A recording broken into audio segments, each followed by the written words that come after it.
Hi guys, meron tayong client dito na naka-bleach ang buhok and wish ng ating client na maayos ang kanyang hair dahil ito ay super dry, damaged and rubberized lalong-lalo na kapag basa ang kanyang buhok. Medyo may pagkabuhaghag lang ang buhok ng ating client kaso nga lang dry at rubberized ang kanyang buhok kapag basa, kaya yun ang problema ng ating client for today's video mga sis. Kaya ang gusto mangyari ng ating client is ipa-rebond ito na hindi masisira ang kanyang hair dahil nga natatakot siyang masira lalo ang kanyang buhok dahil nga ito ay naka-bleach. Ayaw niyang mag-undergo lang ng hair treatment dahil nakailang treatment na siya kaso nga lang parang wala daw nangyayari sa kanyang hair.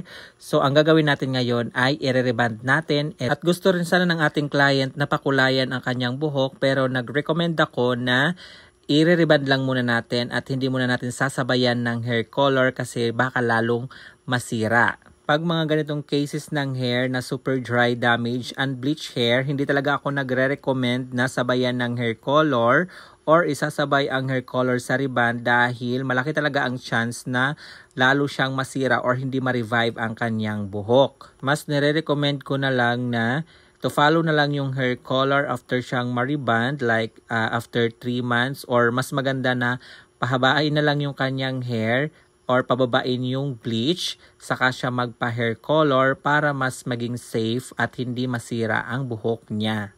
Alright mga sis, after ko ma-analyze and ma-prepare ang buhok ng ating client, nag-start na ako dito mag-apply ng aming rebonding cream number 1 and since meron siyang regrowth aside dun sa kanyang bleach hair na part, so inuna ko munang in-applyan ng rebonding cream yung pinaka-regrowth.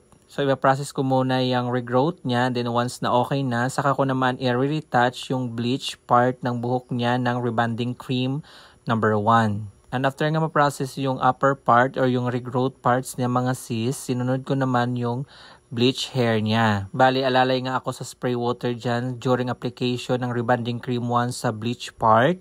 Then, binabad ko lang ng 5 minutes, saka ko naman siya pinabanlawan. And by the way mga sis, ang ginamit ko na rebonding set dito sa ating client is yung L'Oreal Extenso and dalawang variant po ang aking ginamit. Bali sa upper part doon sa may black hair niya, ang ginamit ko na variant is yung natural ng L'Oreal Extenso Evershape.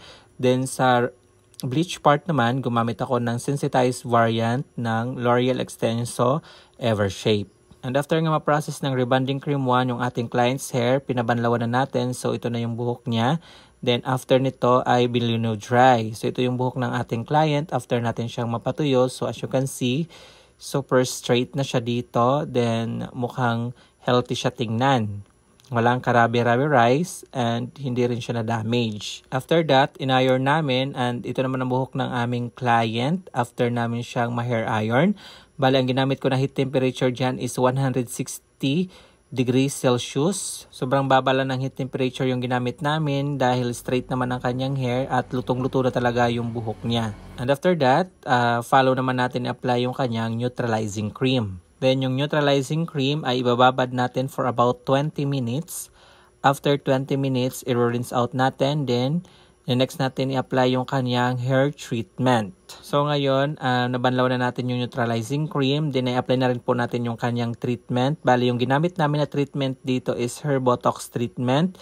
Then, ibababad natin for about 1 hour. Then after 1 hour ay i-blow dry natin siya. Andito na nga mga sis, after 1 hour na nakababad yung ating hair botox treatment ay sinisimulan na natin siyang patuyuin. At ang ginamit ko pala dito na hair botox treatment is yung Keragloss na hair botox. So ayan mga sis, sinabi ko na yung mga product na ginamit ko dyan sa video ito dahil napakadaming nagtatanong kung ano yung mga product na ginagamit ko sa mga client ko. At lahat ng mga product na nabanggit ko ay hindi sponsor. So sinasabi ko na lang dahil mahirap mag-reply sa comment section lalong-lalo pag maraming nagtatanong. So sinabi ko na yun at yun din naman mga product na ginagamit ko sa iba pang mga video na ina-upload ko dito sa aking Facebook page or di kaya sa aking YouTube channel. Though meron din ako ibang mga brands na ginagamit sa aking mga client at kung gusto nyong malaman, panoorin nyo lang yung aking mga uploaded video. Nandyan po yung mga product na aking ginagamit sa aking mga client. At please lang, pag manonood kayo ng mga video, wag nyo naman pong i-skip yung video para alam nyo yung aking mga sinasabi.